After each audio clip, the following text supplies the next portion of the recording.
There's a vast majority of stuff that we do that most people don't realize. When you don't know what to do, it's give it to the fire department.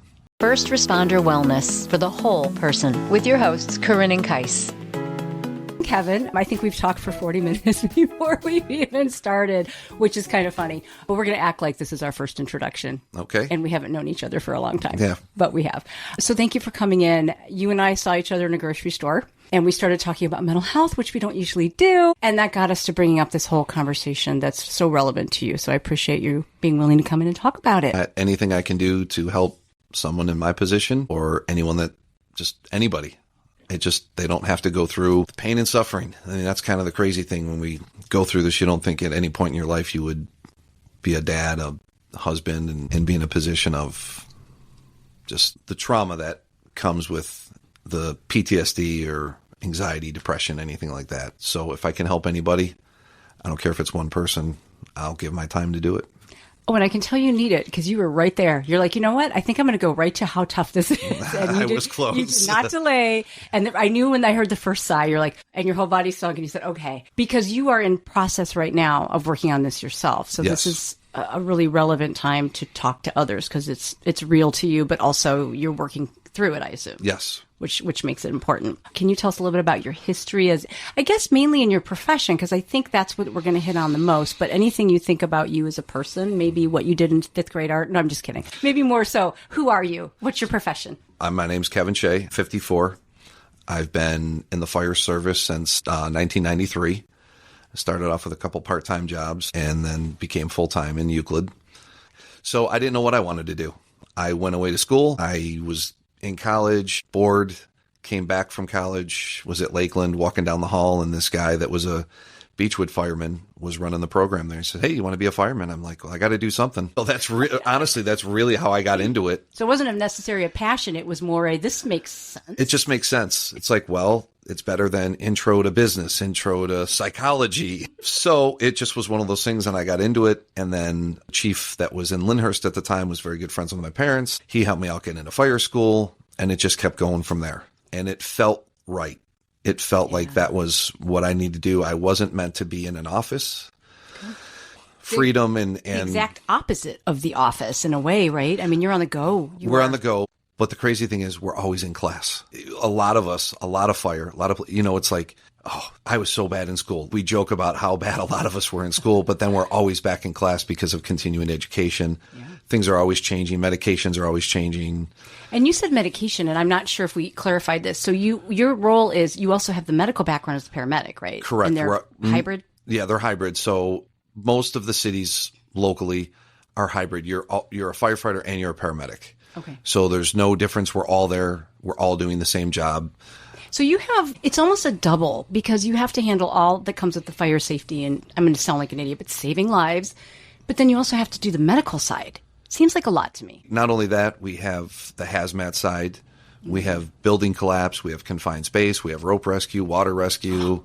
I used to do the water rescue in our neighborhood pool, right? In the neighborhood pool. We did some training to fix some of the stuff in the pool. So there's a vast majority of stuff that we do that most people don't realize. Which makes my heart rate go up a little bit because you said something about secluded spaces or just you talking about it makes my body go, oh, that sounds horrible. Anyone who doesn't think that confined space, there's very few people like, hey, it's an awesome day today. We get to do confined space and you're going to cram me in this and make me like it, should we? Because we don't breathe well there. We shouldn't like it. And it's a thing that we work on. If you certainly don't have just normal anxiety from that, there's something wrong with you. Okay. So we're going to be hitting on different things, aren't we? Human anxiety, fight or flight, which we should have. Anxiety from life. And then potentially the anxiety and the pressures of the job. Yes. Like I'm seeing it coming in from all different angles. Yes. We're the when you don't know what to do, it's give it to the fire department. Yeah. So it starts with you, and then it trickles down to whoever else might be the right people to bring in. So we hear those sirens, we see the big trucks, we know. Yeah, but you don't know what we're going on. It could be down wires. It just could be a million other things, and two simple things of, I can't find my remote, but you call for chest pain. Well, the problem is you can't find your remote. You called and said you have chest pain. So we're worrying about chest pain, and you find the remote, and everything's good. That's terrifying that would be a call, but But I guess if you felt like it was causing a blood pressure issue, I'm trying to be tolerant here. That sounds Yeah, horrible. that's one of our very hard things is me and you go off on a tangent. And that's where a lot of the mental health issues come from. You go to school and you're like, I'm going to save people. And I learned all this stuff and wow, look at all this. And then you go and you're like, yeah, I haven't used any of these skills because vast majority of what we go on are people who don't necessarily have life skills to take care of themselves. Yeah. And the instant answer we get is call 911 because they'll fix everything. And when you have cars in the driveway, you can help yourself. You can go to the store. If you have someone call and say, my baby has a fever. Okay, well, what is it? I don't know. They're calling 911 for this. Yeah. Not non-emergency, not No, like 911. Because it's what we've trained people to do. And you're like, well, don't you have a thermometer? You have children. Don't you have Motrin and Tylenol to Right. No, we solve everything. Was it always like this? Were you always the all-around covering of all these different zones plus this, or has the dynamic changed over time? Since I've got in, we've definitely been part of that, I think. How long and how many years total? If you said it, I wasn't listening close enough. 30. Wow. Okay. Yeah, so about 30. So 30 years it has looked similar To me, yes. Ouch. Okay. So this is not unique. This is what firefighters are doing. It's what firefighters are doing. Certainly. Trees, which is relevant. Well, big ladders. So here's what my answer to cats in a tree. Have you ever seen a skeleton of a cat in a tree? It will come down. So the cats will always come down. So this is like from the old comic books. This is the old comic books, yeah. And you've never seen one like laying on the ground near the tree, arching in pain, right? No. They figure it out. They figure it out, and they are able to fly. It's pretty amazing. I think, and our culture, we see this in mental health, is changing a little bit too. You kind of mentioned distress tolerance, and some people just don't have good distress tolerance. So they're panicking. They're in their fight or flight and they're calling you, but you're not doing what you were set to do. And it's not probably as fulfilling, if that's fair to say. Correct. Can I say it that way? No, correct. Yeah. Because that's where a lot of the depression, anxiety, PTSD just, I think, will evolve because that chips away at your positive, how you were feeling like, hey, we're here to do all this good. And, one of the jokes is we call it the cabulance. There's a vast majority of stuff that ambulance is that most people don't realize. It's a glorified You don't know what to do? I have no idea. See, so my ignorant seat here has no idea this happens. I just figure when there's an ambulance, get over, it is super important. Even for us in the city, we have reduced how many times we respond with lights and sirens, not only to a call, but to the hospital for the safety of who we're taking and for us and for the general public. Yeah. Because if this isn't a true emergency where they just need, for a lot of people in my city, it's frontline healthcare. And that's just the way it is. You're like the urgent care we're that's like traveling in a big vehicle. So we tend to be that first line healthcare. And with that comes things that aren't such an emergency, but we transport anyway. But you weren't prepared or trained. You talk about those classrooms for being able to do this kind of intervention. It almost sounds like you're mental health practitioners at the front board too. These are people that are people are calling with anxiety, panic attacks, different mental health issues. Currently in the city, we have 2 newer rehab places for drugs and alcohol. It has become huge. I mean, the amount of calls we're getting out of there is tremendous. Meaning people that are in the facility, like in higher level of care, that need more support. Is that correct? That's where we're having a debate right now of maybe after hours, the nurses and doctors are gone, so we don't really know what to do with these people. But you're a treatment facility. Should you be calling 911 because they're going through withdrawals, or are you a facility that should be handling withdrawals? Yeah, so the ownership of some of this is confusing at times. Correct. Where do people go? And you're so saying then we dump them in the ER, and then they get sent back later after they're checked out, and the ER says, okay. But you go there as a firefighter, but really you're just taking somebody from one place to another. Correct. Which, if that's the job and it starts to evolve that way, then there has to be a skill set or an understanding of how to manage that then. Well, there should be, I think, at the higher level of care in a facility like that. Yeah. You brought these people in. Their family, their insurance is paying you in a huge amount of money to take care of them. Right. Keep them there. Keep them there. Yes, they're going through a withdrawal. Yes, they may be sick, but you have staff to do that.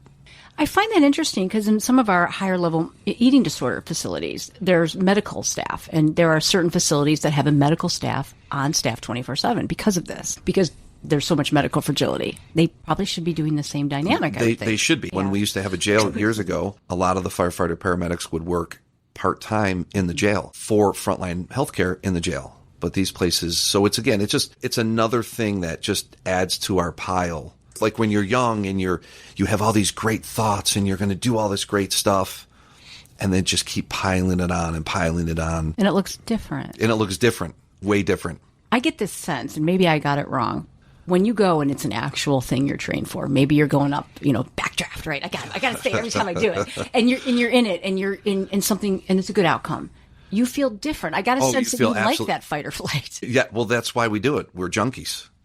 Tell me more about that, because that for people, I work with so many people saying, please God, make my fight or flight go away, because it's misfiring. You want it. But mine is misfiring. Oh, now we got it. So mine does misfire, and I don't know what to do when it's not there. So for me, the fight or flight is my thrive, is my existence. When I don't have that is when I get into trouble. But you still get anxious when you don't have it. What happens to you? I get super anxious when I don't have it. When there's nothing going on, when the kids go off to college. Which they're doing. When the house is empty and I get off shift, that is my bad time. And that is, from what I've gathered, a lot of our bad time. Because we thrive on the camaraderie of being at work, the brotherhood, sitting at the kitchen table, busting chops, but we can connect all day long. And you do it for a long period of time, 24 hours, sometimes 48. And then it's nothing. And then there's nothing. So you just go dark. It's just quiet. And you're like, so most of us work on our days off, not to work. It's to occupy that time. It's to continue to move. The distraction. The distraction. Most of us aren't calm. We're not like, we don't just come home and just plop. That is that time that we fill. And that is one of the things in my journey, as we'll get into it, has reared its head for me. Yeah, because that time has gotten more and more painful probably, or distressing. Correct. We see this in mental health a lot too, in any kind of mental health. And obviously you're talking about that, but not just in your setting, is that when the brain is quiet, it gets really scary. Yes. And we want to fill the space. We want to fill the space with anything to distract. That brain starts to think of all the things you've seen, and you start to have those flashbacks or smells, certain noises. And when you're left to your own accord, those become your reality. Yeah, you're back in a different kind of fight or flight. Yes, it's a traumatizing fight or flight, not the fun, in the truck. The roller coaster fight or flight. The roller coaster. We hear of a smoke showing, which is a fire for us. That's the fight or flight, the good fight or flight, because that's when we ramp up. But when you don't have that. It's fascinating how in its pure form, it's fabulous. Like we joke about, we want fight or flight, but man, when we don't want that cortisol pumping in our body and what it does to our cognition, forget it. It makes a very long, difficult minute, hour, day, month, time frame. And it's hard to explain to people if you don't experience it. Trying to explain to your wife, trying to explain to your kids that what it is, it's very, very difficult to share that. As I've told people, I don't want you to feel it. I understand, or, I'm here. And I know it's hard for them, and it's hard for friends who I reached out to some friends for some help that I work with, and I know they have some stuff, but your lived experience, you've shared this stuff. We've shared it. And you've gotten help.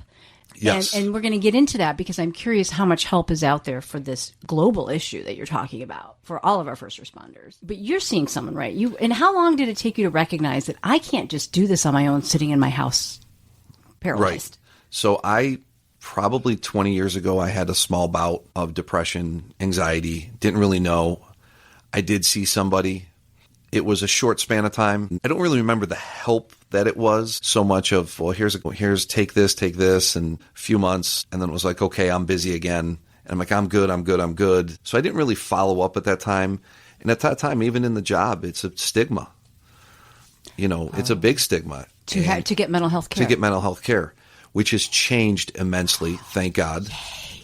The bells and the whistles and the thank gods. Yes, it has. So it's almost a pride now. I don't care if anyone knows. I've long enough in my job, and I don't want younger guys or older guys to have to go through it or wonder, what am I going to do? So try fighting that feeling you described in your house alone.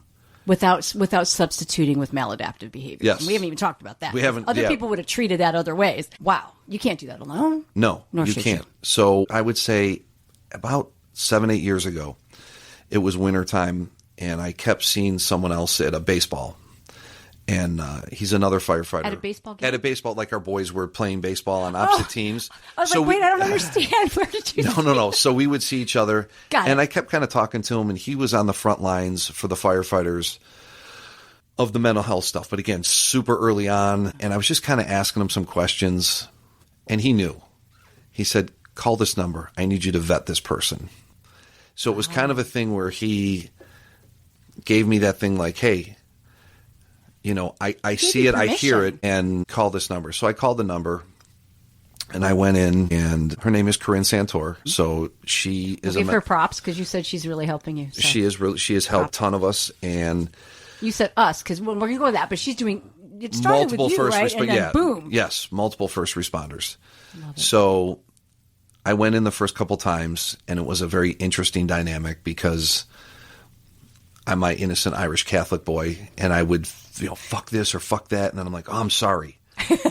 So it took a few times for her to finally... You're an apologizer, are you? Yes. Well, she finally unleashed, and hopefully if she listens to this podcast, she will still laugh that she dropped the hammer on me and got real.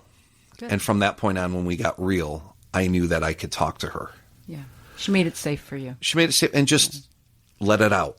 Don't worry about, because I don't want to be polite. We're not shy. And I've known you long enough, though, too, I think, to, if I... You would never be polite for me, would you? You've heard the worst in the back of vans driving us all home. Yes. Come on, Kevin. So, but for her, it was someone new, and... Yeah. And it's a vulnerable place to open yourself up in front of somebody that... Well, to someone I'm looking at, it's this young girl. I'm like, what the hell do you know about what I do? Good point. What do you know about what I do? What are you going to tell me? You don't know jack shit. Yeah. So and that room, and her expertise is very important, but being able to go in a room and open that stuff up, even if she wasn't great, was still a good step. Yes. You opened it up. Yes, and I was definitely, I remember what was the question is, why are you here? Mm-hmm. I said, I'm tired of being tired. Yeah. I'm just tired of fighting this. What am I fighting? I don't even know what I'm fighting. It's exhausting. It's exhausting, and I'm just tired. And I remember the first many months of being there, leaving there, just wanting to just go to sleep in my car, just be like, oh, I'm just so tired of like that hour that we just did. Yes. And then we got into the EMDR. Oh, you did EMDR? We did EMDR, and that was a whole nother... Was it effective for you, Kevin? Because it was, can be. But you had PTSD. I don't know if that would have been the right timing for EMDR. So the PTSD... And we're going to have to get into when that was maybe diagnosed per se versus when we met. Because that's what I meant. I never did ask you what your actual diagnoses over your lifespan were. You mentioned PTSD a few times. Correct. Okay. So anxiety, depression, PTSD, and now they've even thrown in the seasonal because wintertime is definitely the... And in Cleveland. I have great ideas for that later, by the way. Florida's a great idea. I don't know. January, February, March. Maybe we could create a little mini Florida in a jar for you. Yeah, maybe get a couple offices down there. For those of us to get it, like right now the sun's nonstop. It's beautiful. And then oh my it's going gosh. to tank. And we're all going to be like, ooh. Yes. So you got a bunch of stuff. 4 diagnoses for you. Good for you. Yes. So it's with that comes, a lot of the EMDR was to unleash a lot of, or reopen and try to put to bed or calm, whatever way you want to use it, bring to light the stuff that was stuck in my head that I never processed, that I never dealt with, because, of course, early in my career in the fire service, it was, oh, we just had that suicide. Hey, you good? Oh, yeah, I'm good. Okay. And then we joke, and then we go eat dinner. Yeah. And then you just bury it, and you don't do anything about it. Was this all from career too, or was any of it back from, you mentioned, I can't help myself because we're about the same age, we are the same age, and we're both that Irish Catholic background, and you go cry in your room later when no one's looking.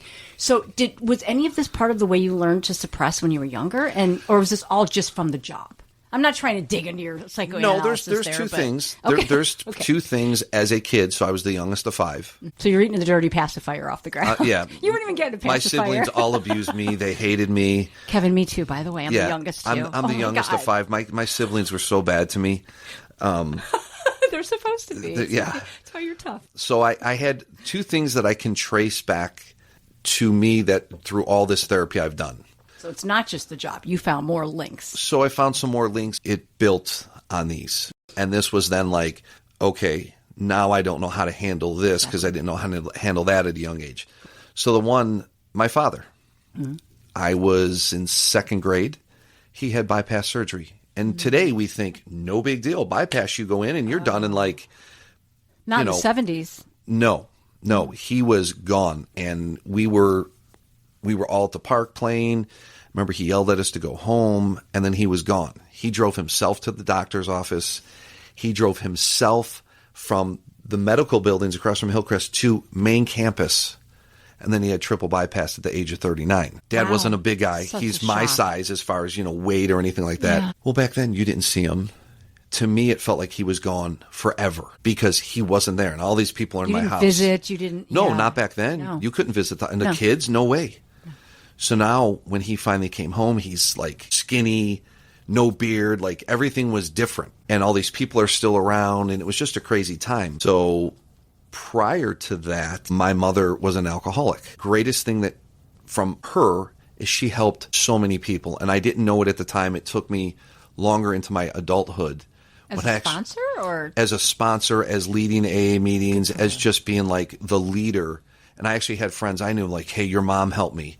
I'm not supposed to tell you that. So was she recovered then for She's- a lot oh, of your childhood? yeah, oh yeah. So good for her. there was a chunk, a small chunk. And again, back then, what do you do when you have anxiety and depression and you've had 5 kids and now they're all leaving you? self-medicate. Self-medicate. And she probably in the anxiety depression. There's probably a genetic piece. Correct. You're getting it from her, but you avoided that path, if I'm not mistaken. Correct. Okay. So I only drank for a little bit of time, and then I was like, it's just not me. Thank Like, God. you know what I mean? That could So- have been horrible for you. Right. So Really. the years of everyone getting married and having fun, but even through high school, I chose not to. It was just something I was like, I fear that other side, Yeah. and I just didn't want to. Which So is really good. That could have become I could see that having had an addictive nature for you, just Yes. in hearing your story and your suffering, at least later. no, so absolutely. Good. And Good job, you. well, and I just did it one day. We had some weddings, and it was just crazy. Mm-hmm. And then one morning I just woke up, and that's kind of the same time when I had that bout of anxiety and depression. I'm like, whoa, something's not right here. Drinking does not make me feel good. Drinking, and I discovered that, and I think I'm so blessed that I don't have to use substance, knock on wood, to suppress anything. But then it hurts, and then But you then have it to work hurts, through and the there's hurt. nothing to suppress it. So, But but I then- know the yeah. negative side of that too from a lot of people. It makes it worse. It really does. I mean, there's nothing that buries it. You feel good for a few hours. Short term. But now how long does it take for that to go away? And then you're just going for the next one. So for me, it was great. Stopped. I don't care. Mm-hmm. I don't care. Like for a while, people are like, oh, we're going out. I'm like, okay, well, I can go out.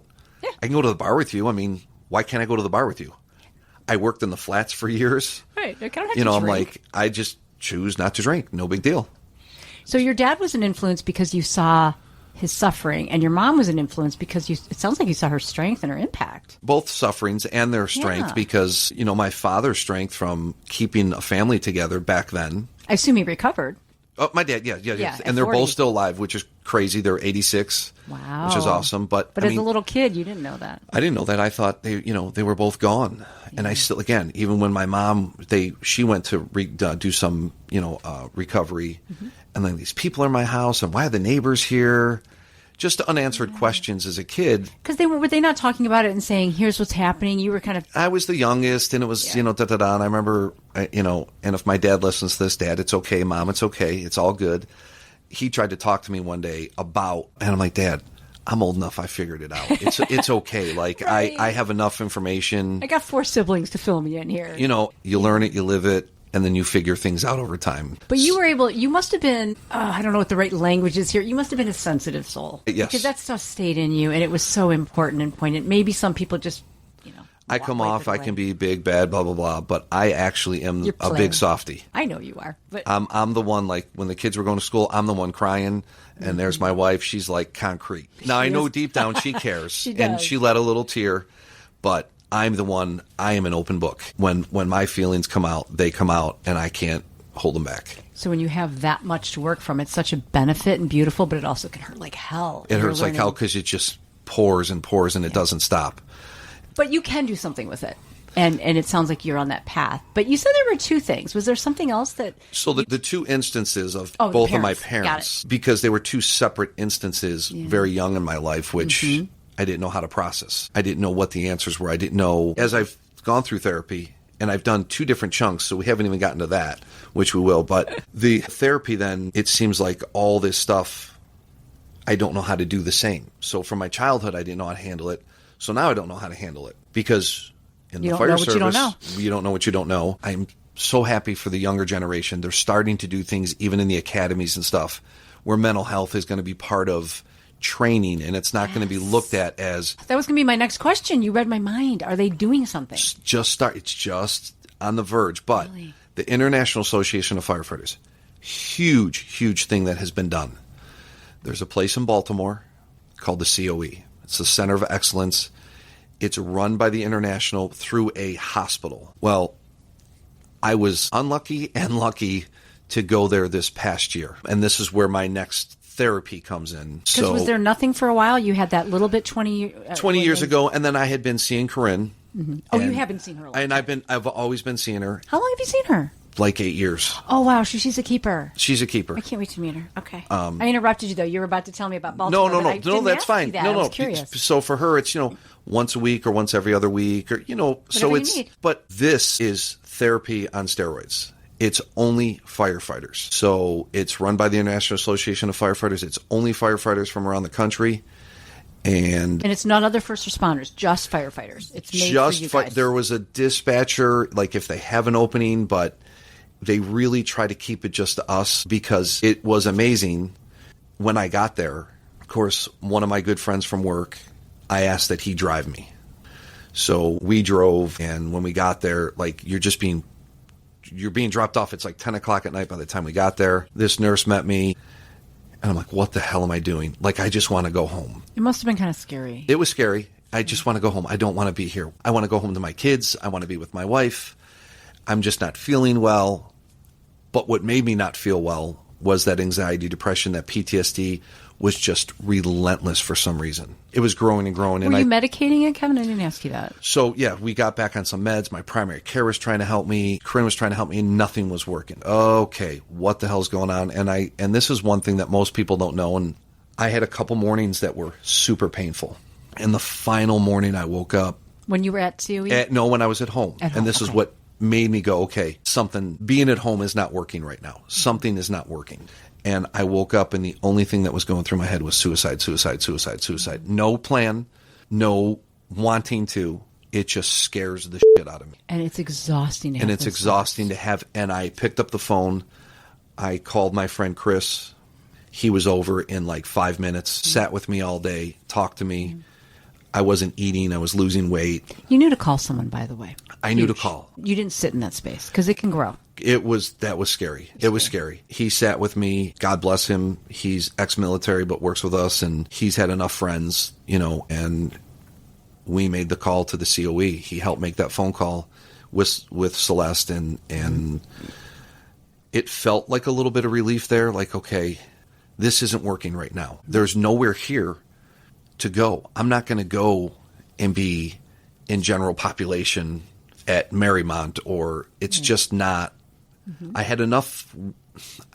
It's hard to explain. I had enough wits about me, but I couldn't control. You know what I mean? I knew enough to be like, I don't need to go there. Right. I need to go somewhere. I needed somewhere higher level. So when I got there, this nurse meets me, and I'm a mess. I'm still kind of crying. I'm exhausted. We drove all that time to get there. They're doing full physicals, they're drawing blood, blah, blah, blah. And when I finally got out, and they kind of take you to where you're going to med A or B, and then you go to different firehouses in like usually a week or so. And the firehouses are the living quarters. So they try to make it as loungers. You do take class there. That's your TV, and then you sleep there. Oh, okay. So it's you're not together. So medical, not so hospitalized. No. Med A and B are a little bit, because they're kind of watching you. Someone's coming in like every 15 minutes. Like if you're a safety risk? But they do it for everybody. And they do it even as you progress through the program to make sure that you're there, which is fine. Mm-hmm. So, I'm doing this, and I'm in these classes, and I know one of the first days, they're like, okay, we're going to send you over here. And I said, okay, to start putting you into classes, because they told you for your first week or two, you just get pulled out constantly. You're getting pulled out to see practitioners, to see a nurse, to see a doctor, to The whole team. The whole team. They Just do. what you need. They do EMDR there. Really intense EMDR. Which can be short. You can do 3 to 6 weeks and have impact. You're there 24 hours. I was there for 32 days. Wow, that's a long stay. It was, and I was short. They wanted me there for a little bit longer. I was stubborn, and I think I saw you after you came out. that's pretty much. I think when we you probably were chatty, you were like, you know what? Here's where I'm at. correct. This is good. That's when I kind of knew, like, hey, guys, what you know. So with that being said, I was grateful. I've met guys from all over the country. I'm still friends with them, and you see everyone, even if they were substance, they're substance because the calls and the stuff and the stresses. Yeah. Did they teach dual then, if you had addiction or mental So they health care? did. So we kind of crossed, but then sometimes it would be, hey, you're going just for mental health. They're going for their addiction side. So there is an addiction side for it. So there is an addiction side. great. And then it's crossed a little bit with some of the classes we take, which is fine. It should be, quite honestly. But some it's of it. nice because you're in loungers, which is the thing that makes you feel comfortable. When you and say lounger, does that mean where lazy boys. Oh, I thought maybe that was like a term for where firefighters No, stay. no, Like so- you're comfy. Because but it's a comfortable setting. You're not in this sterile white, sitting in a hard chair in a classroom. Which is good for nobody. Which is good for with nobody. The fluorescent lights and the, Right. So they have that right. They have the setting right. and all the clinicians would come in and teach. And you might move a station, but they might move. So you had group care, individual care. I assume you had probably your own therapist too there, Yes. I would assume. Yes. Did they do soothing and teaching you regulation skills too? while you So were they there? would try, and of course, we're a bunch of children. I would love to get a bunch of you and just teach you some yoga. So we would do a lot of meditation. Yeah. So they would do a lot on the screen, or just and you know what, we did it. Honestly, I'm just laughing at you like, I did it. I did your damn meditation. I did. We did it. We're doing one at the end of this, Kevin. And we would do. So the first time I had to do art therapy there, Yeah. I was like, seriously, like you're gonna give me a box of crayons? Did it blow your mind how good you felt after you colored something? So it was interesting because it was the couple times that I had it, you had to pick something, and I was making, I don't know, like paracord bands with clips. It made me feel good because I sent one to each one of the kids and my wife. Love it. And I was able to mail it. To me, that was like sending a piece of me back. Used to be ashtrays in the old days. Well, yeah. They made the ashtrays with the little tiles and So even that gets me choked up a little bit. you remember those? I remember them, and remember? they still Yeah. have them. we do too. So Yeah. it gets me a little teary-eyed just to think that they... I love your emotion. You don't have to be afraid of it here. Take your time. So it's just one of those emotions that came back because... Absolutely. But I feel like this emotion in you it's a good one too, though. It I feel was, love in 'cause that emotion you're it sharing. was. It's not just hurt, is it? It was what I was doing to get Tissues down there. my shirt worked quite well. Your car heart's ready to Yes. But that was But that was beautiful love. That emotion. was- Yes, it was. I loved it. I'm sorry. It felt very beautiful and authentic. Because I miss them. It's you could feel it coming out of me now. Yeah, but it's not dark. This part's not dark. That wasn't. That was like, oh, wow. Like I love them more than they know. Yeah. And that's the other thing, to feel that kind of emotion and be okay with loving someone that much. That's a whole nother thing, right? Like, how can I do that without it eating me alive? They're the little pandas. But when you did like the art therapy and the yoga and all that, it's really just teaching your nervous system that it doesn't have to be firing so fast. So that's kind of like a hijack of the brain, because they can do all this brain work and you can do all this deep Right. work and work on like the origins and the EMDR. But you can also teach your body to just stop and teach it to slow down. Well, and one of the things that we did work on, they gave us masks. So it was like a face mask. Like a cardboard. comfort mask? No, Oh. that they wanted you to draw how you feel on the inside and then where you want to be. And the funny thing is, I brought that and I left it in the car. So it's downstairs, and I meant to show it, so I will have to Are you get an that. artist? Because mine would be hideous. Well, Is there judgments here? it was interesting because I really didn't know what to do. I knew what I wanted the outside. I didn't know what to do on the inside, and I just started painting the entire thing black. And that's just what my mind and my body it was black. And then I started drawing thunderbolts of lightning. And as we were sitting next to each other, we're still firemen at heart. All of us, no matter where we came from, we're still going to bust balls. We're still going to make fun of each other. We're still going to... I should hope so. Yeah. So we were sitting there, and then it kind of got quiet. And everybody was like kind of going to town painting. So on the outside, I painted an island with a sunset and some seagulls and a palm tree.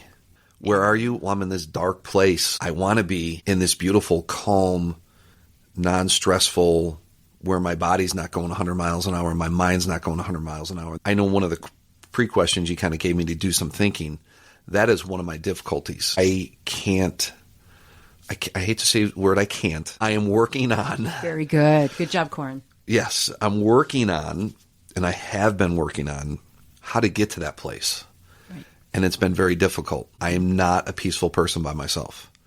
And I never have been. Is that from childhood? Is that just from all this growing and building on that? So me by myself, I wish I could be like, hey, I'm going to go on vacation for 3 days by myself. Never going to happen. No, I won't say never. Sorry, I used the negative again. A lot of people would be uncomfortable with that, though. I think it is. Part of me feels guilt, and I'm like, well, I would want to bring the kids, and I want to bring my wife, because why wouldn't I want to bring my wife? Like, that's the whole idea of... You want to try it, but then you don't think it would be good for you. I don't think it would be good for me, no. And a lot of people, maybe it wouldn't. Maybe you have to alter your expectations a little bit. It sounds like you've set such a goal that you have to be a certain way, and maybe it's about accommodating to who you are. So trying cleaning up the edges a little and not changing you. Trying. Yeah, making it work for you. And like I said, even when the kids just went off to college, everyone has that experience of the kids going off to college. It seems to just multiply with me. And it was so hard to not have them around. They're my buddies. Finding your own space. Finding your own space and your own time, and all the years of coaching and doing things and doing for them. And it's like, okay, so, and this also realms into my retirement. What do I do? Why are you thinking about that now, Kevin? Well, are you doing some what if thinking? If you ask all the guys I work with, they're like, he's the old man. So I could have retired 4.5 years ago. Tiff chose not to, because I love going in, and you'll hear this from anyone. You can find this from anyone around. Going in and sitting with your crew, or the crew that's off-going or oncoming, hearing what the gossip is and just the general BS and the kitchen table and making fun of each other, and it's something that's hard to explain. You could take the bullshit calls and you could have them all day long, but it's that camaraderie that it's hard to find anywhere else. Yeah, because we're not politically correct when we're in there. Yeah. We make fun of pretty much anything and everybody, but you also have to have each other's backs, and when there is real crisis, you have to be there. That's a big deal. Correct. Most of us don't have to do that with our colleagues at work. Right. You come if you're a 9 to 5, or leave, and know. I don't have to help save you from whatever it may be. Danger, I mean, we just had a multiple shooting around the one fire station, and those guys, I wasn't there, but those guys had to take care of each other and make sure each other's backs were covered, and we do a lot of things like that are real world that people don't think. And we joke around. I joked saying the therapy I got in Maryland, we're in recliners, and that's the old adage for firemen, right? Oh, you guys just sit around. But I would say, you might think we sit around, but while you were sleeping, you were on call. We were on calls. We were taking care of things. Yeah. And that's where a lot of the trauma, the PTSD comes into play. And you don't have to be at the busiest place. I'm at one of the busier cities. So it does add up calls. It does add up your chances. True. You're going to see more potentially. And I have calls that are pretty graphic. I said if I could have been an artist and I could have drawn what I saw, maybe that would have helped. But even in therapy, so I won't get detail, but you could edit it out if I say something that we don't want to be an image for somebody. So even when I was with the group of firefighters in Maryland, you didn't get specific. Purposely? Purposely. Yeah. So you wouldn't trigger other people. So you wouldn't trigger other people. So you could say, hey, I was on a suicide, or I was on a really bad wreck, but you didn't get into very specific details. The graphic. The graphic side of it. Those are the images that are going to be in your head. Those are in my head. I don't need them to transplant into your head or open up one of your traumas that cause you to also be here. Right. You have to keep it, because we all know. Well, and that's the PTSD. What do you do with those flickers as they come in? Correct. And going back to something you said a minute ago with this camaraderie, and you guys are all teaming up and taking care of each other, I think you're saying now we need to team up and take care of our mental health too. It's almost like this open conversation is so good. If you guys are that close. It's bigger now. And I don't, like I told you, I don't care, because for me, I even joke about it. So when I've come back, they're like, oh, you're back. And there was some anxiety built in with coming back. What would guys think? What would different people think? I am blessed and lucky to say that not one person was negative. People gave me a hug. People shook my hand. People say, welcome back. Hope you're better. Or, and that's one of those things. Glad you're better. I wish it was that easy. I didn't go get surgery. It makes them feel better. So again, when I hear people say, I'm like, awesome. That means, in my mind, that you don't experience this. Yeah. Because you're like, oh, glad you're better. Not that simple. You're like, it's a process. It's a process. It's not that not simple. linear. But they acknowledged it. It was cool. And so I joke around, and even guys will say it now. I said, yeah, when I was away at SAD camp. So even when all the guys... Slippy sock school. We were all joking around. We had many different names for where we were because you have to. We must have levity. One of the people I work with, they say, we're not taking it lightly. We're just holding it lightly. And right. That's okay. So you have to have that to go there. Even through my local therapy, I've been open with guys because I don't care. I don't have to hide it. Where would you be now in your story if you weren't getting help? You've gotten a lot of help. You've gone to higher level of care, and you're still in a process. But you're surviving, you're living, you're there for your family. What would it have looked like?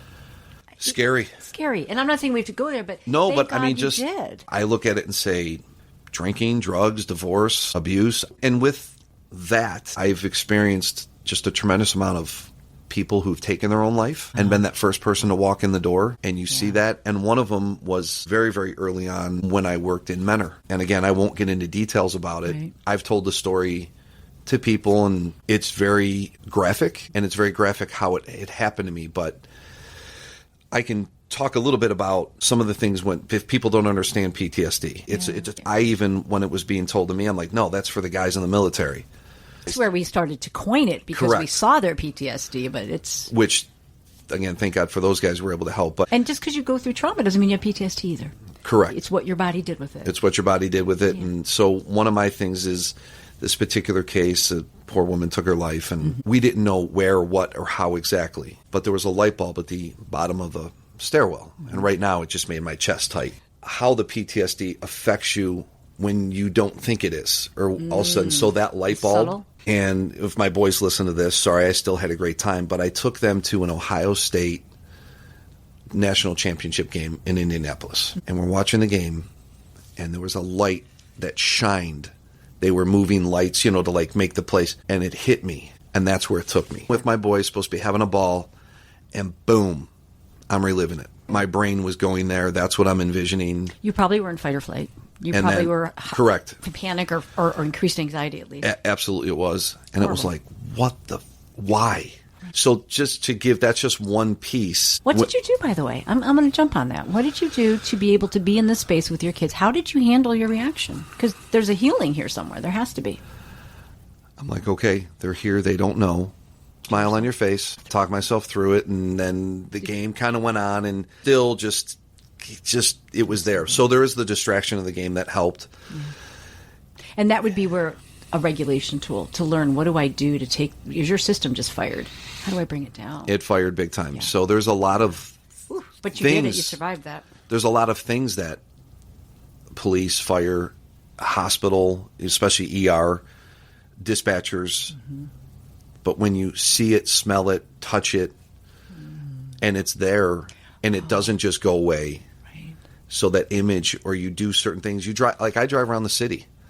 I know exactly where certain calls happen. Oh, how could you forget that?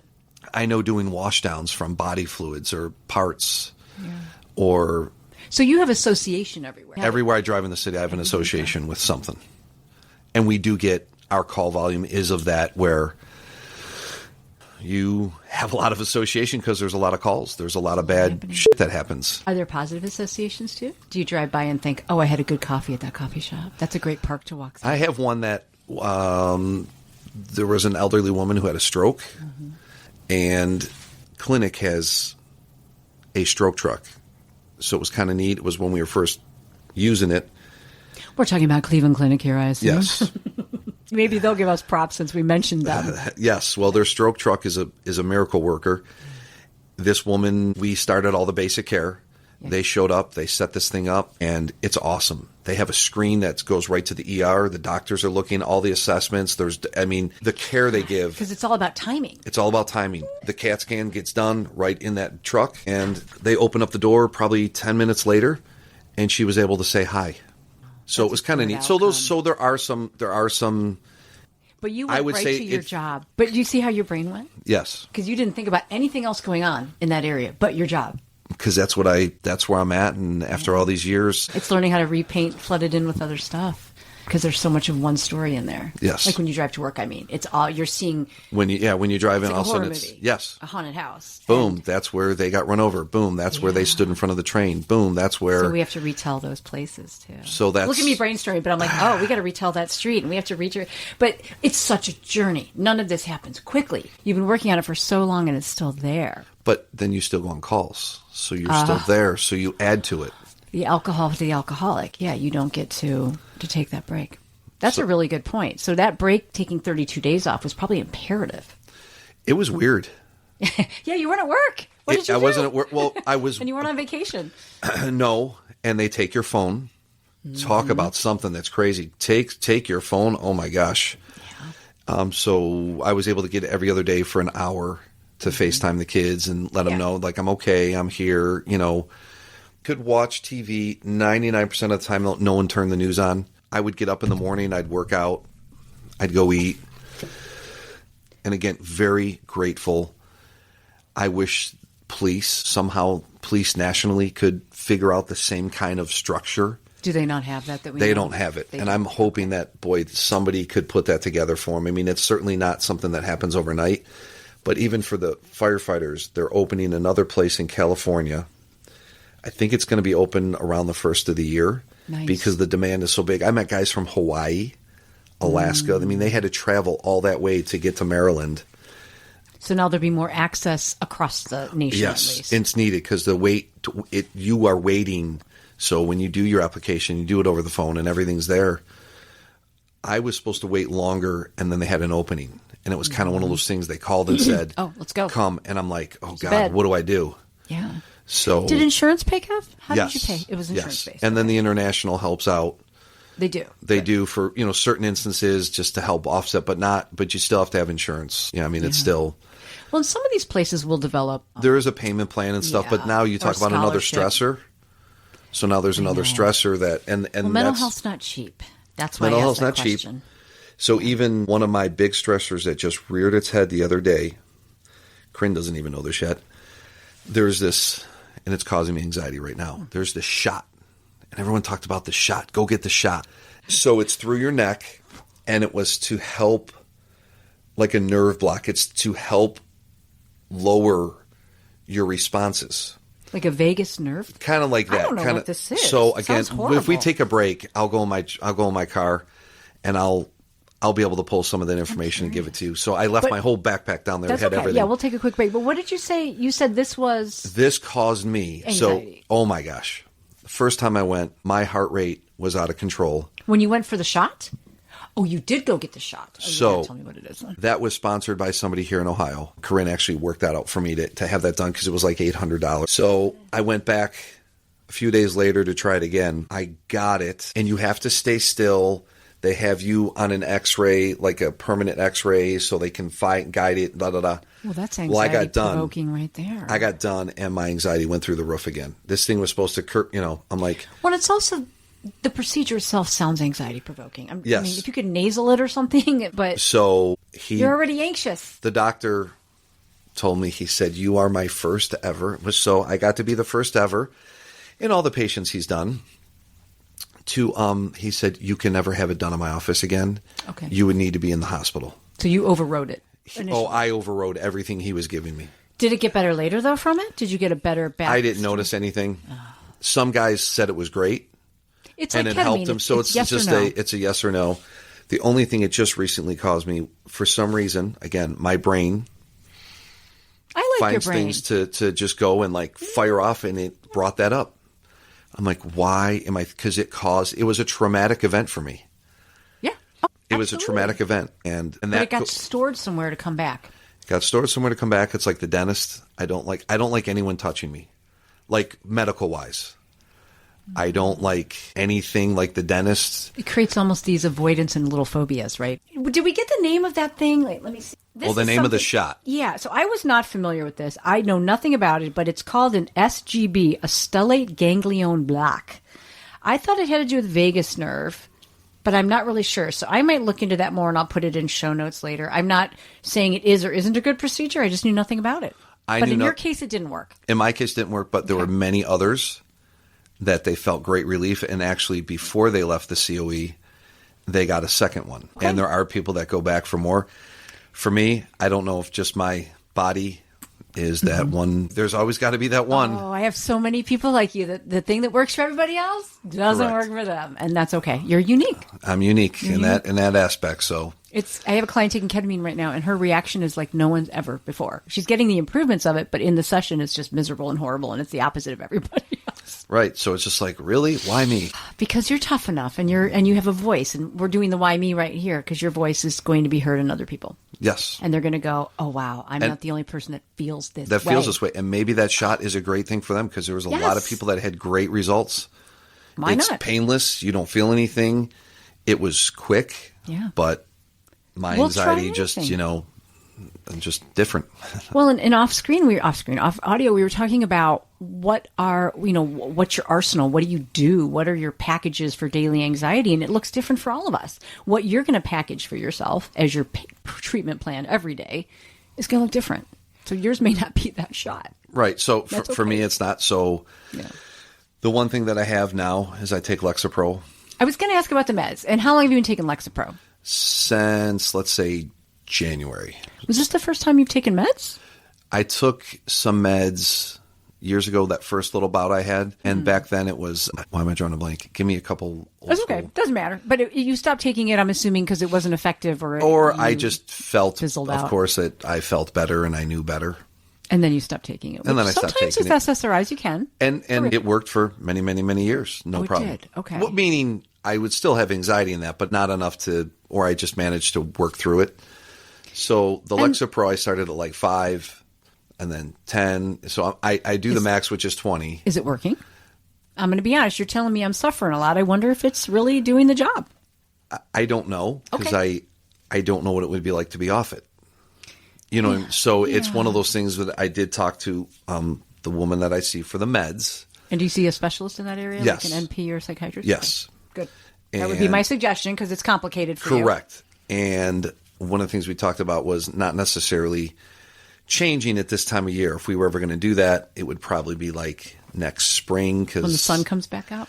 Correct. As funny as so the other one was Wellbutrin, and it was recommended that I take Wellbutrin as an add-on when the clocks change. I have heard that. Yeah. Because Wellbutrin, from what everyone has told me, you could start taking it and you can stop taking it just that quick. With a Lexapro, no. Once I'm on it. Because it's not an SSRI, where SSRIs need to build up and titrate out of your system. But this medication, when you were talking about anxiety, sometimes people are so set off, like their system is so badly set, if you will, that we do have to peek at the chemicals and we have to peek at the medical approach. And it's not a one and done. These are throw stuff at the wall and see if it sticks. Correct. All the SSRIs are and the SNRIs. And so you might find in your path that you might try different stuff down the road and make sure you're getting enough of the medical help for this. Because you have a medical imbalance of anxiety, right? There's no question there's an imbalance. I think anyone with PTSD does. And usually medication's needed. So I also have a whole litany of medications they gave me when I was at the COE, which again you pulled them out of your book bag. Yeah, I pulled them out of my book bag to show you. What the hell is that? So Did they give you PRNs, meaning anxiety meds you just took in the moment too? So when I was there, the best part, we would say, hey, I'm going to get my Skittles. So some people would be 3 times a day, so I had twice a day, morning and night. And you could say no. So they said, this is what we recommend. Sure. You can always say no. Right. So I was able to say, no, I don't think we're going to do quite all those. Okay. Good for you. I wanted to do the minimal to help reset. And a lot of it was for the anxiety and the depression. So I do have a lot of PRNs for if anxiety really kicks in. Do they help you? And can you tell us which ones they are if they do help you? So do you want to reach into your I have to book reach bag? into my magic bag here. Oh my gosh! So I probably should take them more often than I do, but part of it is to learn to live a little bit, ride the wave, and work through it. Yeah. There's a beautiful balance, but if the wave is If it's too suffocating you, then Correct. you can't learn how to ride the wave. Correct. So you have to have some water wings for a little bit. And that's what these are all. Is that Boost Bar? Yes. Okay. Right. Loxapine, which that was 3 times a day as needed. If you'd like to see it. I don't need to see it. I trust you. I'm laughing because they look like these big paper pill packs. Correct. They're very institutional looking. This is very institutional. Yes. The bus bar was once a day. Hydroxyzine. Vistrol. Well, they gave you everything, didn't they? A little. You got a little bit of everything over there. Oh, yeah. This isn't everything. There's a few more that Maybe were... don't mix up all those PRNs, though. No. I don't know how your directions are in outpatient, but that's a lot of different variety there. Oh my! Okay, people can't see because I'm not videotaped. But there's you just brought out like 7 prescription bottles. Okay, maybe not 7, but So the hydroxyzine again, the Lexapro, the Wellbutrin, and then this was propanol. So a blood pressure pill, yeah, that helps with your which helps regulation. Which helps with regulation and the anxiety. It's like a benzo without me sedating you. Correct. Yep. So the nice thing about that, I mean, if anyone is suffering and they don't really know or they're very anti any med, it's just a blood pressure pill. Yeah. So It just bring like a glass of red wine would do, but in a more sustainable setting. correct. So you'll have to decide, and I would encourage anyone dealing with this to sort of log how effective is one versus the other. What kind of relief am I getting? And if you're not getting any, then we need to go back to the drawing table. So, but with part of it though, I don't want to just be medicated. True story. So if I'm quote unquote suffering a little bit that day or in a 24-hour period, how am I getting through that? Because I'm trying to still just work through it and work through feelings and have emotion. Because as much as, especially when I went away, I wanted to feel nothing. You just want to feel nothing. Yeah. Well, I know that can't be. So if I take these all the time, They might numb you? Is that your fear? well, yeah, you don't want to be numb, want to still feel, and I'm still trying to work through stuff. So if I'm numb and I don't feel anything, well, then life is great. And then you just come out having to work through it. And you just come out, so do I just mask it with that? But when things are bad, of course you have to have something to help Yes. bring you down. If you can't function. If you can't function. Yeah. And I was at a point where I couldn't function. So even when I came home, I was still taking them and then, again, working with the doctor who prescribes, let's work on dropping some of these and use them as needed. Absolutely. So I think... Well, and this leans into what we talked about a little bit off camera, is that I was talking about the anxiety plan, and I kind of called you out a little bit. I said, well, what's your plan? And you gave me your pillars plan, which is beautiful, and that's your basic pillars. I got to do these things just to stay steady. But then we talked about if you're not going to take the med and you're going to ride the wave, how are you riding it? So it's making sure you have a very concrete plan of the things I do every day: coping, soothing, regulation, whatever those are. It has to be part of the pill box. The pill box, Correct. if you will. And so I haven't done as good of a job as I should. Because it's hard as heck to adopt these. Correct. It's amazing how hard it is, even though they're going to help. It's like, And when I've been busy this summer with kids doing stuff and just different things, again, for me, which I'm sure a lot of people in Northeast Ohio, the harder time is definitely coming. So for me, when I get off work, I can go cut some grass. I can go do some side work. But when it stops, is when it's like, okay, what do I do today? And you kind of in this lost space. I know I have to start having a schedule. And if it's just meeting Kais today, I know that's part of my schedule for that day. So I'm not just blank. yeah, and that's fine to have a plan, even if it's a self-care plan. I'm going to do these 3 things for myself, and I'm going to do them each for 40. That's beautiful. And It doesn't if have to be to-do lists. Right. It's not necessarily to do. It's just, hey. To live. To live. So, hey, when you're getting off work, go meet so-and-so for breakfast and then go to the Fabulous. gym. But I know I have to actually do that. So you're asking me, no, I'm not doing good at putting that because I've been busy right now. Time has been occupied because of the Life. great weather, life. And some of these things, if you really work on them, you can incorporate them into what you're already doing. Little things like the breathing and the mindfulness and the awareness and the resetting, you can do that in your car. You can do that sitting with your kids. Like, you can learn to make this type of plan part of your life too. It doesn't have to take up a lot of space. It's almost a mindset, and it should be non-negotiable. Right. And one Otherwise, of they're taking your castle down. yes. And for me, the biggest, I'm telling you, the biggest, being by myself, being in that space of. So you need to fill that space with I need your to plan. fill a space with my plan, which Yes, there it I is. know I have to. That's and one of the things that I'm going to back up a hair, Please. just to help anybody that if they're listening, and this is going to jump back to, I probably should have mentioned this earlier. One of the things that Corinne and the COE both came up with was, yes, all the PTSD and the stress and anxiety from calls and going on calls. But there was that little boy, and I forgot to mention this earlier, that little boy who experienced what he perceived as trauma with his parents, probably back then came up with some way to feel insecure, to feel anxiety. So one of the things I have to remind myself is that I'm a grown adult, and to tell that little boy, you're okay. So that is one of the That's beautiful. practices. It's like inner child work a little bit. But ironically, they both came up with that, and they never met each other. Meaning Corinne and the COE had nothing to do with each other. But they both did come up with that, to remind that kid who was fearful and anxiety-ridden that it's okay now. Right. So that is one of my pieces I do work on. I love it. Do you do it just by manifesting or journaling? Just manifesting. It just comes and it's like, hey, as silly as this sounds, because it's wonderful. It's okay. It's okay. It's okay. So that's one of my bigger goals, is to try to work on just little things by myself. And if you were talking to that little boy, you would offer him things. You would give him ways to make him feel better. You would take him to get an ice cream. You'd put your hand around him. You would hug him. So you should do that to yourself as an adult too, because that's what you want to do. Yes, for him. and that's what we've talked about. Is my present day me would take care of Kais in a heartbeat, and I know you know that. Absolutely. So how do I take care of me? But how do I reverse that to that little person to say it's okay and help kind of erase or settle or calm, whatever you want to say, the past. And give yourself the grace to allow yourself these things. You may have these things, and you're showing beautiful insight. You've shared so many things with the insight. Now the next jump is just giving yourself the grace that I can do these things. I deserve them, and they'll make me a more balanced parent, husband, friend, colleague, everything. I hear it all the time. Yeah, you do. Totally do. So that is definitely hearing the word grace again, which is something we constantly mention when I was gone. It's one of those things to work on. And I think that's one of the hardest things too. Leaving that setting and coming back here, people like you, people like Corinne, it's great.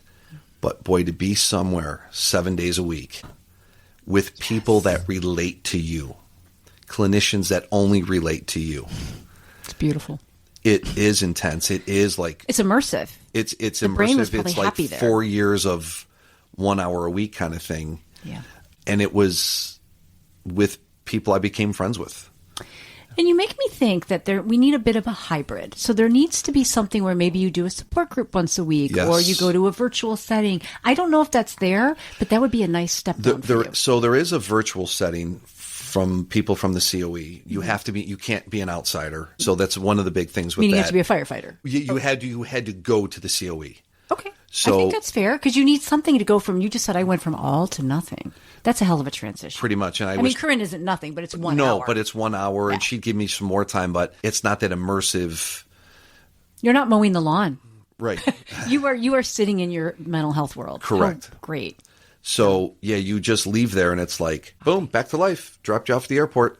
Right. So that's the only thing they haven't figured out. You basically went from residential without PHP and IOP, and you went right back into regular I did care. PHP and IHP, but... Oh, you did? Through that program? They step you down? Yeah, so they do step you down. Oh, my bad. I didn't realize No. Okay. So they do step you down. But, so then I went, if I would have stayed another week or two, I would have had like 2 hours a day. Oh, okay. But So I it is didn't set stay up for that. But it is set up for that. Okay. But you don't go anywhere. You just have the freedom to be there. Like, this place is in the middle of nowhere. It's not like it's here. You don't go back to work and then meet for 2 hours and you're virtual. So it is you're still immersed. You're still immersed in it. Great So point. a lot of the guys you'd see them jogging. They would be just doing or they would just come to class because they're like, I got nothing to do. I'm just going to come to this class because I like this clinician. Right.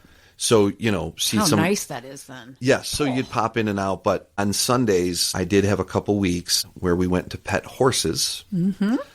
And hippotherapy. Yes. Huge. Equine therapy. And then they would take us back to the city, and we would go to like Five Guys or Jersey Mike's, and that was your outing.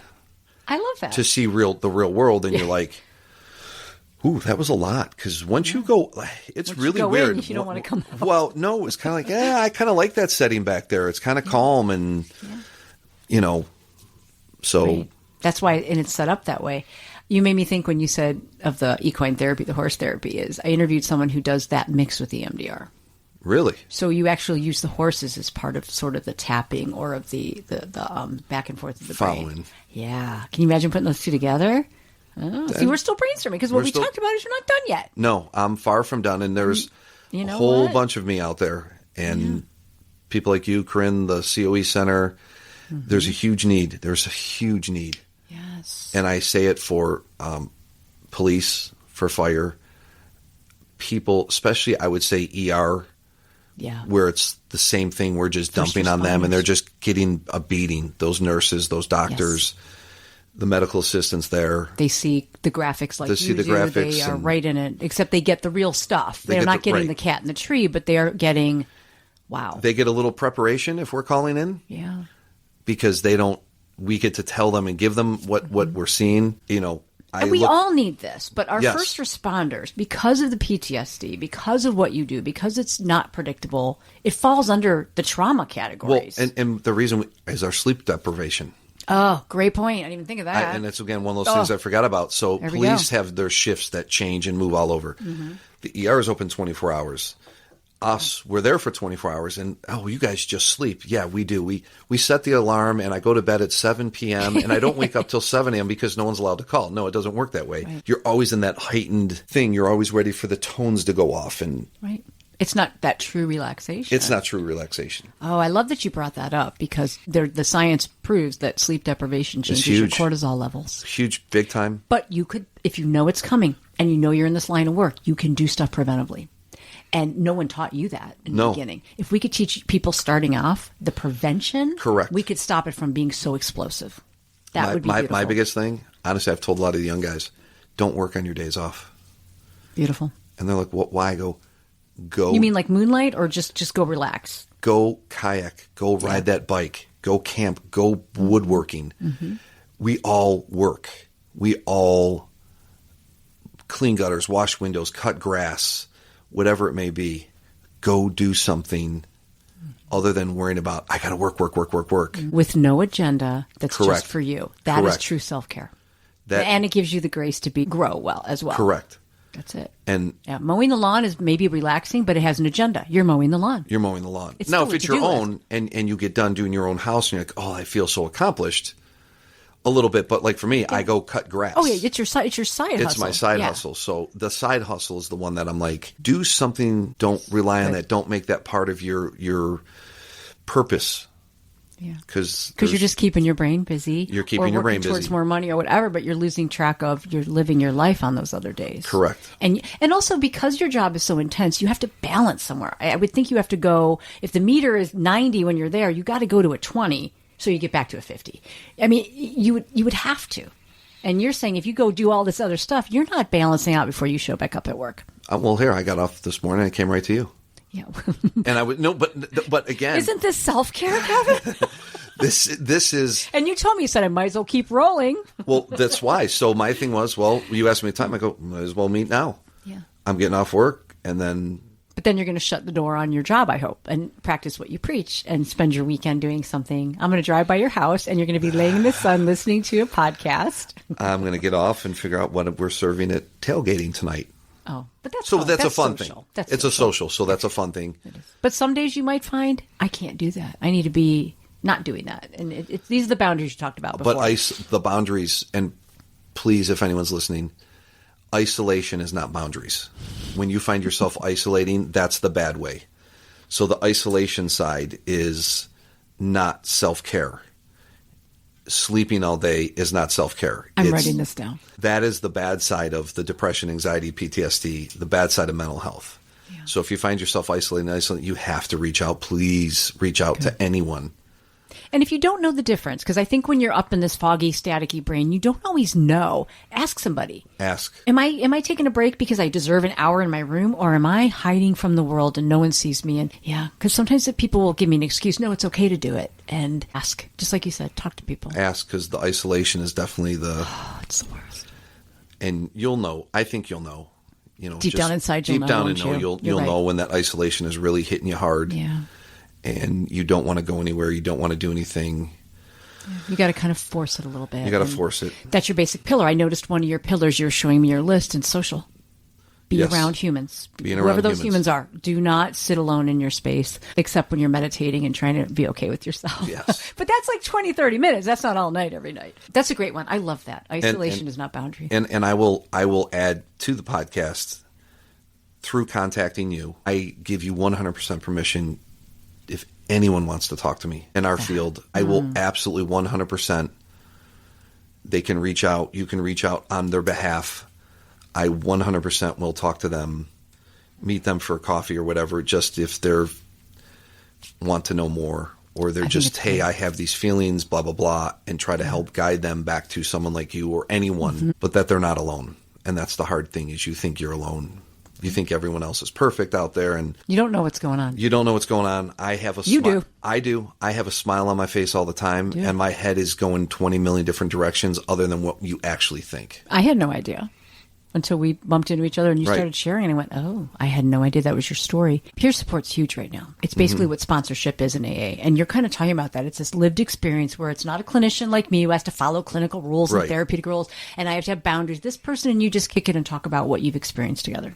Yes. And you may not be titled that way, but it's the same idea. And I think you have to have the experience to be able to share that. Like a Corinne or a me, we can go so far, but you need someone like you, like what you met at the OCE or the OEC or whatever. COE. The CEO. The Center of Excellence. Center of Excellence. Those are all people to get it. And there's something beautiful about that. So I appreciate your openness with that. Yeah, I take you up on don't, and it doesn't have to be specific to first responder. If someone just, Yeah. I'm fine with it. Yeah. The mental health journey. It's a mental health journey that I have some younger family members that are in the medical field now, and I really talk to them a lot about making sure they're staying on top of it. And All of us. And we all even- have different emotional thresholds. And even my wife, 18 years of labor and delivery. Even, we talk about the ER all the time, but there's places all over the hospital that, we think labor and delivery is this beautiful pink and, Not always. blue. It's not always. There's a lot of things that traumatize there, as my eyes twitching. Well, and just give me the finger. Yes. That's a Seinfeld episode where he's like, I think you charged me wrong. And he Yes. gives her the finger. I love it. See, that's the unspoken. It's the nonverbal cues. Right. I love it. So everybody needs to learn how to gauge where they're at, give themselves the grace, get help, recognize their boundaries, and also know where you're at. You are someone, if someone's at one time in your life would have said, you have a really big vault of emotion and it's going to make you beautiful and wonderful, but also very vulnerable. You might have been able to prepare for the world, and you didn't know that. I didn't. So someone else's experience might be different from yours. They might not have the emotion. I have outward emotion. It comes out. Yeah, and it's not wrong. It's not wrong. You're It human. just doesn't. You're supposed to have emotion. But the problem is if it takes you down a rabbit hole and it's so big that it overcomes you. You have to figure out how to make sure you're not responding to your emotional brain, but there's also a logic brain in there. Yes. You know what I mean? And that's the hard piece. Yeah, Is trying to regulate and trying to stay on an even keel. And okay, that's here. How do I handle it? And then it just keeps going. Right. Are these valid emotions? They're real.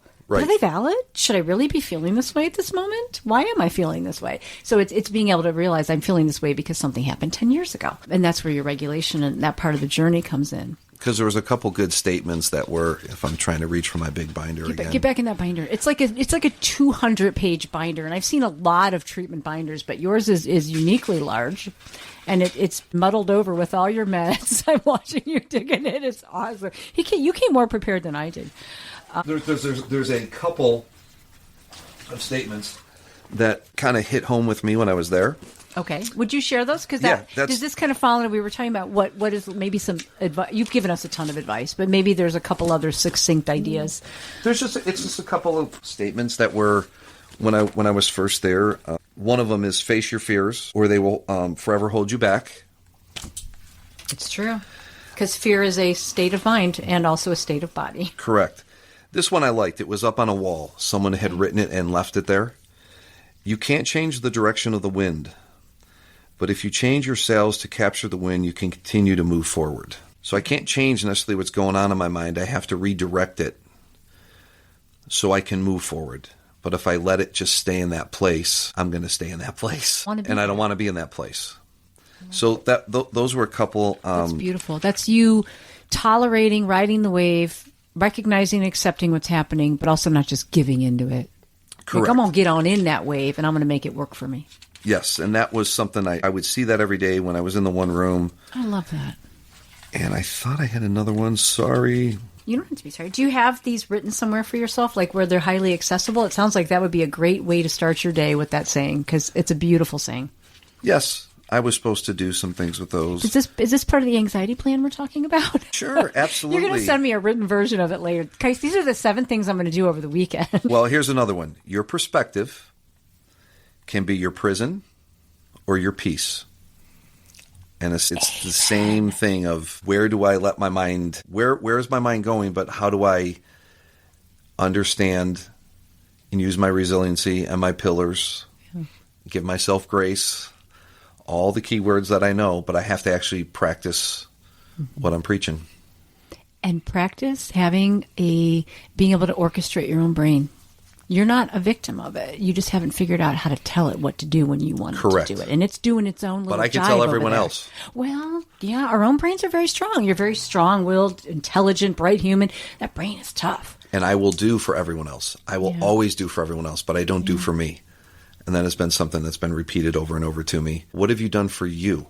I always want to do for someone because that's how I occupy time, because I don't know how to do for me.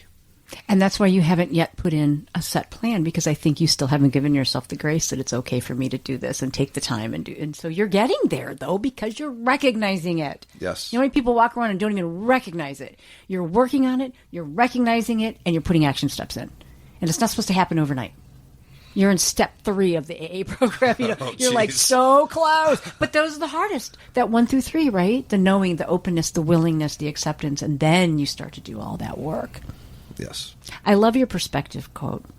Your mask that you brought in. You said it was black. I just saw the lightning bolts. And to me, those were powerful and showing that there's something breaking. Like, it's all how you look at it. See, that was, I did, okay. Yeah. I'll like take that something little was piece. crushing through that, like a powerful little Thor thing. It's, I got it. I'm breaking the black. And it's just how you look at it. It was just, and I remember saying it was the pain within and where I want to be. Mm-hmm. The peaceful place of my mind is quiet. It's not always going. Yeah. Or if it's going, how do you look at it differently? How do I look at it and change that perspective? How do you ride along and go, woohoo, as opposed to, I hate you. It, you know, even if you can't slow it down, you can change how you ride with it. We have so much power on our brains. We just aren't trained in our culture and certainly in our childhoods how to do this. Correct. It's hard to learn it as an adult, but you can. After many, many years, yes. You've already started. I can tell you've already started. This isn't all brand new. You've been already getting in there and looking around. You're tweaking things. You're not passive in this at all. No, just got to keep going at it. Absolutely. And that's what I love about your story right now. You're not saying, I got it all figured out, everybody. Here's what you do. Hell no. You're like, here's where I'm at. Here's what works for me. Here's what could work. Here's what we should do. And I think the themes coming out of it are talk to people, get a lot of help, be open about it, and give yourself and more grace. God, I would love to see more specific centered places. You know, some is just going to be general population because the general population is just that, but like, yeah, you mean for different professions, different people, different professions, yeah, whatever they may be. How do you do that in your line of work? How can you be the one to advocate to see if more of these things happen? Is there like a union or a way that you can start so the international, well, that's the International Association of Firefighters, which is literally national and worldwide. They're the ones who put together the center, and it took a long time. And the one that does the COE. The COE, the Center of Excellence. So that's why they're opening the other one in California. Because so the demand is there. Oh, yeah, they already bought it. It's being renovated. It was an old resort. Have you been able to voice your experience there? Is there a way to do feedback or to share with them? They do send things out. Okay. So it's just a matter of when you get it, if you get selected. I mean, you could call up there and, you know, I could talk to my... feedback should matter. I could talk to my union reps and my local state. And, I mean, they'll listen. I can write a letter for anything of good, bad, indifferent. Because people want to know that it helped, and then they're like, "Oh, this is someone back in our community who's again a viable member of our profession." And definitely, they need more. They're opening a second one. I could see multiple where you could maybe not have to be a resident, or it could be more of a daytime thing. So if it was program or a weekend program, weekend retreat. Correct. Because everyone needs a different level. You needed to get the frick away for 30 Yes. days, but maybe someone just needs 2 days to just quit the noise or something. Quit or the look noise, at their meds. Or look at their meds, or just, where you can still go home and sleep. You can still be with your family, but during the day, again, but with people that are like-minded. Because the tough thing is, if I went with someone who had a trauma in their personal life, but, I start talking about the fire, that's where police, fire, you're going to go to the same language. The same language that is makes huge. sense. Because I think about if people can't find the locations you're mentioning, we do have groups and other mental health, but it isn't just, it might not be all the language that you And would I get walk here. in and I hear different stuff and I'd be like, okay, this is not for me. This is not my people. Okay. So this was a nice way for you to heal with your people, with what you've known for Yes. 30 years. And there's so many of you out there that these facilities seem they should be out there. They should be out there. More. There And should different be more. levels of it. Yeah. Even support groups. We should have weekly support groups where people get together and just process how tough it is. Yes. A virtual hour. Like that to me seems like a given. It might be there. I'm not, maybe it already is. But if So it isn't, there is one through the COE that we started talking about that. They call it the fire pit. So the fire pit at the COE at night was off hours, and that was really an AA meeting for a lot of the people. Okay. So there was a fire ring there, and we'd burn every night. And you could go down there if you wanted, didn't have to.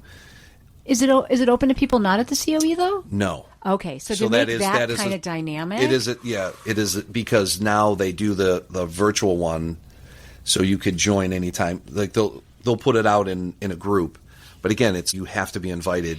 you have to Because be part of it. it's very. If you just started to open up to people, it becomes. I understand. It has to be a little bit insular, Right. and it's again. I think of AA with this: is you go away to treatment, you go to Hazleton for 30 days, but then you stay in your 12-step weekly meetings. Correct. And so it's trying to keep this flow now that you're back home, Right. Which you did for a little bit, but it sounds like you could. For you, it might have been the nice. fire pit isn't as much for me. No, It just, okay. I didn't really dig it when I was there. Oh, so it's not your. It doesn't work. It just for you. wasn't. I love fires, but it just wasn't my piece. Yeah. So you would maybe there might be other options for different people of what's your weekly check-in is what I'm getting at. How do you Correct. keep what you started and still have a way to make sure you're And you're it's just staying tuned texting there's a handful of, so I have like 3 different groups Yeah. from there that I text with. Hey guys, what's going on? Hey, good. And there's Good. some Facebook postings. Again, you have to be invited. Yeah. So you wouldn't see it. But I But would somebody will meet put you. out It there, needs to hey, be I'm for you. struggling. And everybody responds. Okay, I love that. So it is there. There There are are some people's, but again, something in person certainly.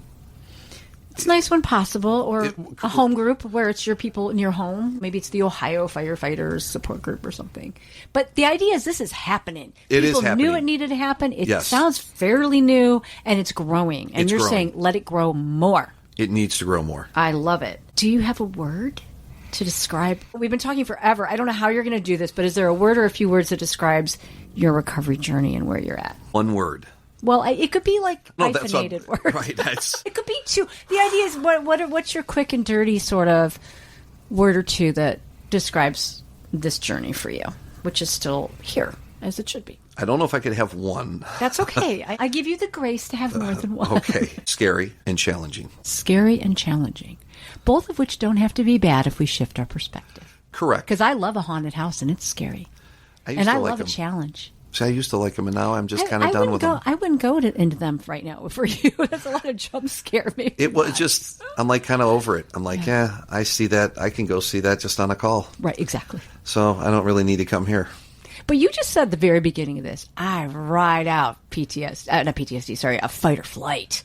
I dig It's it. different. So scary and challenging is kind of who you are in a way.